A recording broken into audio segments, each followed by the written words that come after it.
Salam berjumpa kembali Bapak Ibu, saudara-saudariku yang terkasih. Pada kesempatan ini saya mengajak kita kembali lagi untuk mempersiapkan sedikit waktu kita mendengarkan sabda Tuhan yang kita ambil dari penginjil Matius bab 9 ayat 36, dilanjutkan dengan bab 10 ayat 8. Yesus memanggil ke-12 murid dan mengutus mereka. Sekali peristiwa ketika Yesus melihat orang banyak yang mengikutinya, tergeraklah hatinya oleh belas kasihan kepada mereka, karena mereka lelah dan terlantar seperti domba yang tidak mempunyai gembala. Lalu kata Yesus kepada murid-muridnya, "Tuaian memang banyak, tetapi pekerja sedikit. Karena itu mintalah kepada Tuhan yang mempunyai tuaian, supaya ia mengirimkan pekerja-pekerja untuk tuaian itu." Yesus memanggil ke-12 muridnya dan memberi kuasa kepada mereka untuk mengusir roh-roh jahat dan untuk menyembuhkan orang-orang dari segala penyakit dan kelemahan. Inilah nama ke-12 rasul itu: pertama Simon yang disebut Petrus dan Andreas saudaranya, Yakobus anak Zebedeus dan Yohanes saudaranya, Filipus dan Bartolomeus, Thomas dan Matius pemungut cukai, Yakobus anak Alfeus dan Tadeus, Simon orang Selot, dan Yudas Iskariot yang mengkhianati Yesus. Yesus mengutus ke-12 murid itu dan berpesan kepada mereka, "Janganlah kamu menyimpang ke jalan bangsa lain atau masuk ke dalam kota orang Samaria, melainkan pergilah kepada domba-domba yang hilang dari umat Israel. Pergilah dan wartakanlah kerajaan surga sudah dekat. Sembuhkanlah orang sakit, bangkitkanlah orang mati, sembuhkanlah orang kusta, usirlah setan-setan. Kamu telah memperolehnya dengan cuma-cuma, karena itu berikanlah pula dengan cuma-cuma." Demikianlah sabda Tuhan, terpujilah Kristus. Teman-teman, saudara-saudari yang terkasih, penginjil Matius yang kita dengarkan tadi merupakan bacaan untuk hari Minggu biasa ke-11 ya. Jadi dalam bacaan Injil tadi mengisahkan bagaimana Yesus menyampaikan keprihatinannya terkait dengan fenomena ada begitu banyak pengikut yang mengikutinya, tetapi orang-orang yang melayani mereka tidak seimbang. Dan oleh karena itu Yesus meminta mereka untuk berdoa ya, meminta kepada Tuhan yang mempunyai tuaian supaya ia mengirimkan pekerjaan-pekerjaan untuk tuaian itu. Mungkin ini gambaran gereja kita saat ini ya, di mana ada banyak umat yang semakin bertambah dan berkembang, tetapi pelayan yang tertabis tidak sebanding dengan jumlah umat. Dan oleh karena itu kita sebagai umat diajak oleh Tuhan mempunyai tanggung jawab untuk mendoakan para imam untuk tetap bertahan, dan juga mendoakan panggilan-panggilan untuk hidup religius ya, untuk hidup membiarah, agar sekiranya anak-anak muda tergerak hatinya untuk bisa bergabung dalam hidup tarekat, hidup religius, yang nantinya akan ditabiskan menjadi imam, diutus ke tempat di mana gereja membutuhkan uluran tangan kasih mereka, uluran imamat mereka. Jadi Bapak Ibu saudara-saudari yang terkasih, untuk mempertegas hal itu ya, bahwa Allah sendirilah sebenarnya yang memanggil, yang memilih para murid ya, untuk memilih umat ya, orang-orang pilihan dari tengah umatnya sendiri untuk menjadi pelayannya ya, atau untuk menjadi orang yang tertabis melanjutkan otoritas penggembalaan Kristus ya kepada mereka. Di mana di sini tadi dalam bacaan Injil itu ditampilkan bagaimana Yesus memilih murid-muridnya. Jadi didengarkan tadi beberapa 12 murid itu ya dipanggil oleh Yesus sendiri.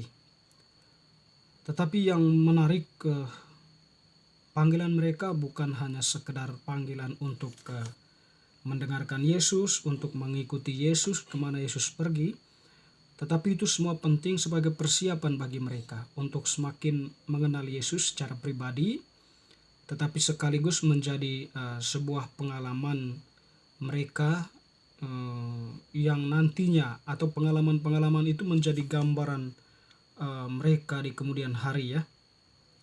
Mereka mengingat apa yang dikatakan Yesus, mereka mencoba untuk merefleksikan apa yang dikatakan Yesus dalam konteks di mana mereka diutus. Jadi di situ setelah Yesus memilih para muridnya, dia pun mengutus mereka.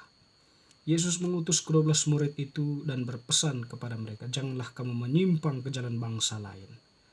Atau dalam hal ini, perutusan para murid itu senantiasa diberikan kekuatan oleh Yesus ya, pesan semacam pejangan. Jangan menyimpang dari bangsa lain, bisa jadi berarti jangan menggunakan atau referensi kita sebagai orang yang diutus menggunakan referensi-referensi lain ya, tetapi berpegang teguh kepada Yesus, setia kepada Yesus, kepada apa yang menjadi tujuan misi perutusan itu. Jangan juga mengikuti kebiasaan-kebiasaan yang bukan menjadi poin penting dalam perutusan itu. Ya, mungkin itu yang dimaksudkan dengan jangan menyimpang. Janganlah kamu menyimpang ke jalan bangsa yang lain. Atau masuk ke dalam kota orang Samaria ya, lebih dalam arti ini ya, memang waktu itu ya Samaria dengan orang-orang Yahudi ya, itu terjadi sebuah percecokan terkait identitas ya. Jadi orang Samaria itu dikatakan sebagai orang yang tercemar atau sudah mengalami intervensi ya, dari intervensi pengaruh dari bangsa-bangsa lain oleh mungkin karena perkawinan, atau mungkin karena kebiasaan mereka yang sudah jauh dari kebiasaan orang Yahudi pada umumnya, ataupun hal-hal lain ya yang sudah berbeda dari keaslian keyahudian mereka, sehingga orang Samaria itu dikatakan sebagai orang yang tidak asli Yahudi ya. Jadi Yesus sebenarnya melarang mereka untuk masuk ke dalam kota orang Samaria, bukan berarti nanti bahwa orang Samaria itu tidak perlu dilayani, tetapi fokus pada satu titik dulu ya. Artinya kan mulai dari Yerusalem ini atau dari kota itu ya, sekitarnya itu mereka mewartakan kabar sukacita Injil itu. Dari situ baru mereka akan keluar. Dan yang juga tidak kalah penting, Yesus mengatakan, pergilah kepada domba-domba yang hilang dari umat Israel. Itu tadi ya, katakan kepada umat Israel yang hilang, atau mungkin ya orang-orang yang memang sudah tidak mau mendengarkan Allah, menyimpang dari kehendak Allah, bertindak semau mereka ya, mengurangi dan menambah kitab hukum Taurat itu ya, menjadi salah satu bagian dari orang-orang Israel yang hilang, atau domba-domba yang hilang dari umat Israel. Lalu Yesus menyampaikan tujuan perutusan mereka, pergilah dan wartakanlah. Ini tujuannya, kerajaan surga sudah dekat. Nanti kan mereka diutus untuk mewartakan kerajaan surga itu ya. Kerajaan surga sudah dekat. Dan tanda-tanda kerajaan surga sudah dekat itu ya, mereka diberi kuasa oleh Yesus untuk menyembuhkan orang sakit, membangkitkan orang mati, menyembuhkan orang kusta, mengusir setan-setan. Jadi mereka mendapatkan kuasa itu dari Yesus dengan cuma-cuma. Lalu Yesus pun menegaskan kepada mereka, karena kamu mendapatkannya dengan cuma-cuma, maka berikanlah itu juga dengan cuma-cuma. Teman-teman, saudara-saudari yang terkasih, intinya atau singkat kata kita mengatakan bahwa para murid itu dipilih oleh Yesus lalu kemudian diutus. Itu latar belakang persoalannya itu adalah ada banyak umat ya, tetapi sedikit pelayan. Ada banyak tuayan, ada banyak ada banyak umat yang bertumbuh ya, tetapi para imam itu berkurang, atau pelayan sabda itu berkurang. Oleh karena itu ya Tuhan tadi meminta kita untuk mendoakan.